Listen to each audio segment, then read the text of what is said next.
Hal yang sama juga disampaikan oleh Mas Gibran ketika mengomentari bertanya tentang LFP atau lithium ferrofosfat. Lithium ferrofosfat ini kan produk turunan baterai yang dimunculkan oleh China sebagai saingan daripada nikel. Yang sebetulnya kampanye ini adalah kampanye anti kebijakan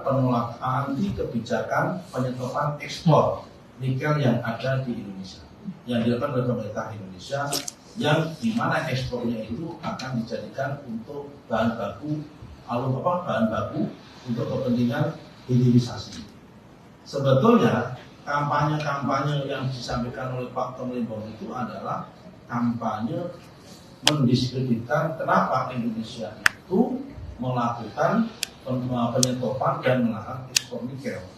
Toh nanti luar negeri itu nggak lagi pakai bahan baku nikel, yang dipakai bahan baku adalah LFP, sehingga nanti seakan-akan mengatakan kalau Indonesia itu menyetop ekspor, nanti justru akan terjadi kelebihan oversupply daripada nikel. Download Tribun X sekarang, menghadirkan lokal menjadi Indonesia.